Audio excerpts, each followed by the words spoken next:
Yo, what's up? It's Drew Reagan here at Impact Strength and Performance. I am going to be talking about how grains make you fat, part 2.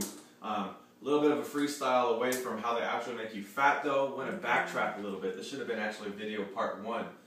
Talking about just grains, and when I say grains, I'm talking about wheat in particular. I'm not talking about barley or rye, but for the most part, 99% of what we ingest in terms of grains are wheat. It's in everything. Go to the supermarket, it's almost in everything, right? Corn and wheat are the 1 and 2 consumed products in the American diet.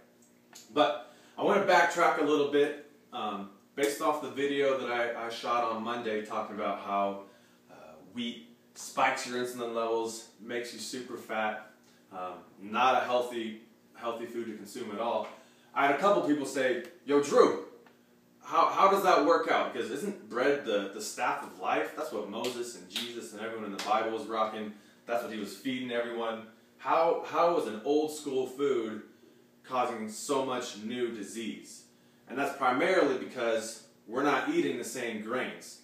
I'm going to break down some genome, chromosome stuff super quick.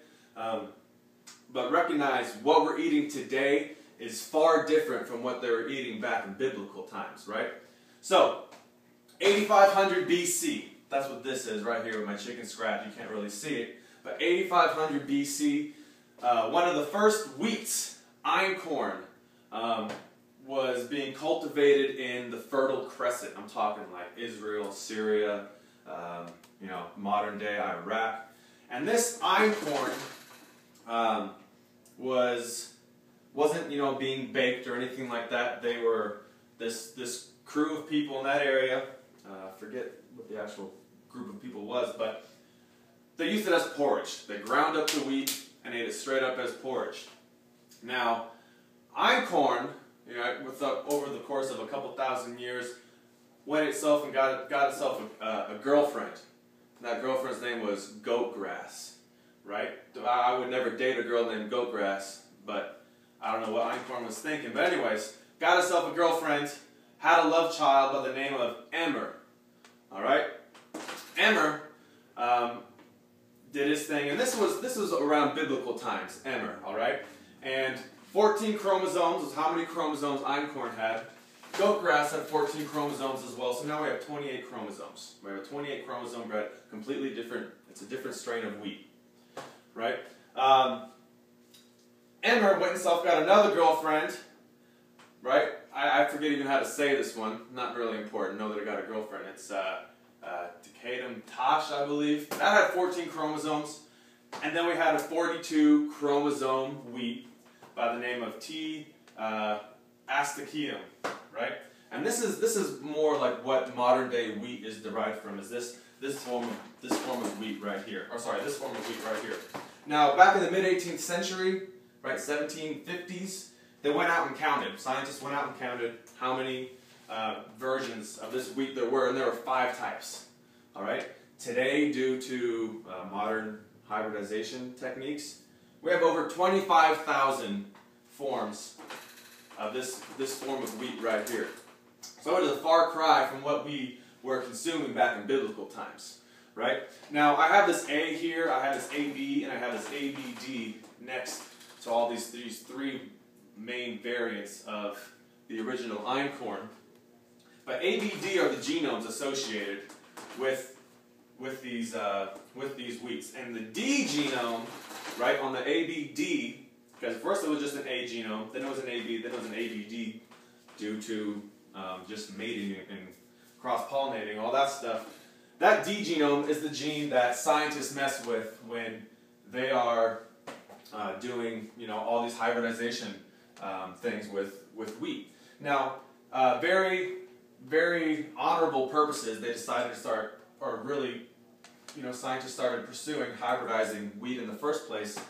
Back in the 1950s, 1960s, there was this huge scare that the world was going to be overpopulated, which it currently is becoming overpopulated.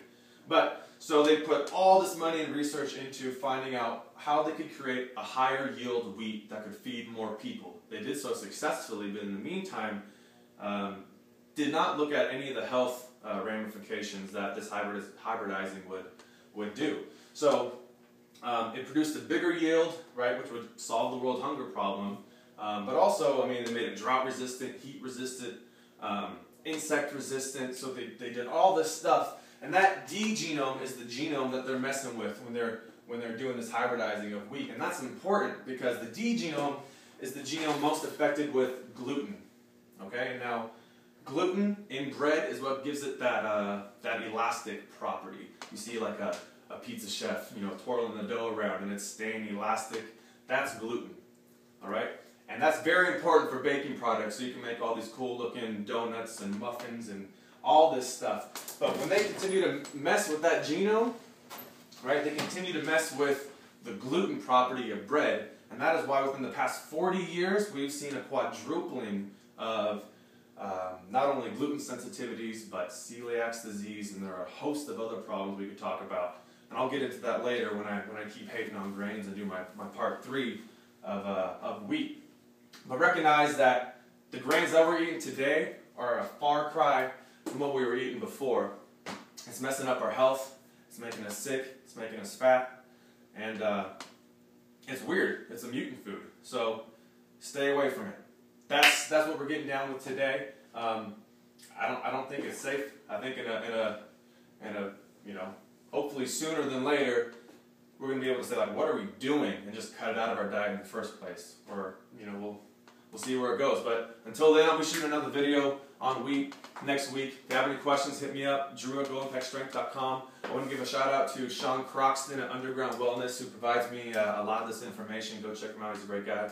And yeah, again, any questions, hit me up. Thanks.